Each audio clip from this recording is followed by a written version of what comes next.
ಗ್ರಹಣ ಅಂದ್ರೇನೆ ಭಯ, ಜನರಲ್ಲಿ ಆತಂಕ ಕಾರಣವಾಗ್ತಾ ಇದೆ. ಈ ಗ್ರಹಣದ ಸಂದರ್ಭದಲ್ಲಿ ಏನು ಮಾಡಬೇಕು, ಏನು ಮಾಡಬಾರ್ದು ಅನ್ನೋದು ಬಹಳಷ್ಟು ಜನರಲ್ಲಿರುವಂತಹ ಪ್ರಶ್ನೆ. ಅದಕ್ಕೆ ನಾವೀಗ ಉತ್ತರವನ್ನು ಕೊಡ್ತಾ ಇದ್ದೀವಿ. ಭಾರತದಲ್ಲಿ ದೀರ್ಘಕಾಲದ ಚಂದ್ರಗ್ರಹಣ ಇರುತ್ತಾ? ಗ್ರಹಣದ ಬಗ್ಗೆ ವಿದ್ವಾಂಸ ಪ್ರಸನ್ನಾಚಾರ್ಯ ಕಟ್ಟಿ ಅವರು ವಿವರಣೆ ಕೊಟ್ಟಿದ್ದಾರೆ. ಅತಿ ಚಿಕ್ಕ ಅವಧಿಯಲ್ಲಿ ಭಾರತದಲ್ಲಿ ಚಂದ್ರಗ್ರಹಣವನ್ನು ಆಚರಣೆ ಮಾಡಲಾಗುತ್ತೆ. ಚಂದ್ರಗ್ರಹಣ ಗೋಚರವಾಗುತ್ತೆ. ಕೇತುಗ್ರಸ್ತ ಚಂದ್ರಗ್ರಹಣದ ಬಗ್ಗೆ ವಿದ್ವಾಂಸರು ಹೇಳೋದೇನು? ಪಬ್ಲಿಕ್ ಟಿವಿಯಲ್ಲಿ ಚಂದ್ರಗ್ರಹಣದ ಎಕ್ಸ್ಕ್ಲೂಸಿವ್ ಮಾಹಿತಿ, ಏನು ಮಾಡಬೇಕು ಏನು ಮಾಡಬಾರ್ದು ಅನ್ನೋದ್ರ ಬಗ್ಗೆ ಎಕ್ಸ್ಪ್ಲೇನ್ ಮಾಡಿದ್ದಾರೆ.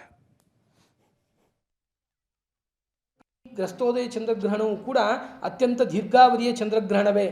ಈ ಚಂದ್ರಗ್ರಹಣವು ಭಾರತೀಯ ದಿನಗಣನೆ ಪ್ರಕಾರವಾಗಿ ತೆಗೆದುಕೊಂಡಾಗ 3/3/2026 ಮಧ್ಯಾಹ್ನವೇ ಪ್ರಾರಂಭ ಆಗ್ತಾ ಇದೆ. ಸರಿಸುಮಾರು 2 ಗಂಟೆ 15 ನಿಮಿಷದ ನಂತರ 26 ನಿಮಿಷದ ನಂತರ ಪ್ರಾರಂಭವಾಗಿ ಈ ಗ್ರಹಣವು ಸಂಜೆ 6:47 ಸಂಭವಿಸುತ್ತದೆ.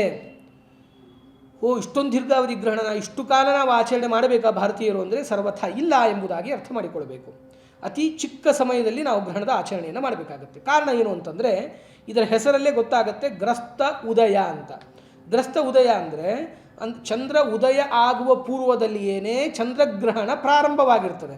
ಆ ಸಂದರ್ಭದಲ್ಲಿ ಚಂದ್ರ ಉದಯ ಭಾರತದಲ್ಲಿ ಆಗಿರುವುದಿಲ್ಲ, ಚಂದ್ರ ಕಾಣಿಸ್ತಾ ಇರೋದಿಲ್ಲ, ಆದರೆ ಗ್ರಹಣ ಮಾತ್ರ ಚಂದ್ರನಿಗೆ ಹಿಡಿದಿರ್ತದೆ. ಆ ಸಂದರ್ಭವನ್ನು ಇಟ್ಟುಕೊಂಡು ನಾವು ಆಚರಣೆ ಮಾಡಬೇಕಾದಂತಹ ಕಾಲ ಸೂರ್ಯಾಸ್ತ ಸಮಯ, ಚಂದ್ರೋದಯ ಸಮಯ ಎರಡು ಒಂದೇ ಆಗಿದೆ. ಸಂಜೆ 6:34 ಸೂರ್ಯಾಸ್ತ ಆಗ್ತಾನೆ, ಅದೇ ಸಮಯಕ್ಕೆ ಚಂದ್ರನು ಕೂಡ ಉದಯ ಆಗ್ತಾನೆ.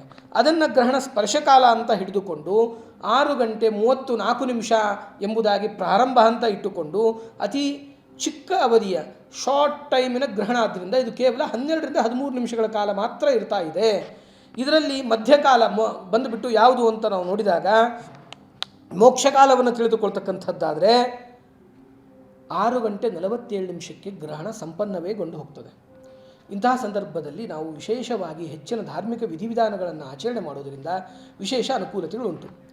ಈಗ ಭಾರತದಲ್ಲಿ ಗೋಚರಿಸುವ ಗ್ರಹಣವಾದ್ದರಿಂದ ಇದು ಕೇತುಗ್ರಸ್ತ ಖಂಡಗ್ರಾಸ ಗ್ರಸ್ತೋದಯ ಚಂದ್ರಗ್ರಹಣವನ್ನು ನಾವು ನೋಡ್ತಾ ಇರತಕ್ಕಂತಹ ಸಂದರ್ಭದಲ್ಲಿ 12 ರಾಶಿಯವರಿಗೆ ಶುಭ ಫಲ, ಮಿಶ್ರ ಫಲ, ಅಶುಭ ಫಲ ಅಥವಾ ಹೆಚ್ಚಿನ ಜಾಗೃತೆಯನ್ನು ವಹಿಸುವ ರಾಶಿಗಳು ಅಂತ ನಾವು ನೋಡ್ತಾ ಬಂದಾಗ ಈಗ ಸಂಕ್ಷೇಪವಾಗಿ ಹೇಳಿ ಮತ್ತೆ ಇದರ ಮುಂದುವರಿದು ವಿಸ್ತೃತವಾದ ಫಲಗಳನ್ನು ಕೂಡ ನಾವು ಖಚಿತವಾಗಿ ಹೇಳ್ಬೋದು.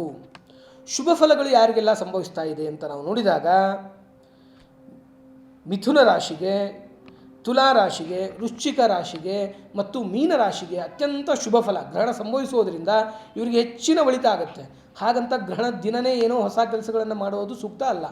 ಗ್ರಹಣದ ನಂತರದಲ್ಲಿ ಶುಭ ಫಲಗಳನ್ನು ಪಡಿತಕ್ಕಂತಹ ಸಂದರ್ಭಗಳು ಈ 4 ರಾಶಿಯವರಿಗೆ. ಅದನ್ನು ಹೊರತುಪಡಿಸಿ ಸ್ವಲ್ಪ ಮಿಶ್ರ ಫಲ ಇರತಕ್ಕಂತಹ ರಾಶಿಗಳನ್ನು ನಾವು ನೋಡ್ತಕ್ಕಂಥದ್ದಾದರೆ ಮೇಷರಾಶಿ, ಕರ್ಕ ರಾಶಿ, ಧನುರಾಶಿ ಮತ್ತು ಕುಂಭರಾಶಿ ಈ 4 ರಾಶಿಯವರಿಗೂ ಕೂಡ ಮಿಶ್ರ ಫಲ ಅಂತಕ್ಕಂತಹದ್ದು ಇರುತ್ತದೆ.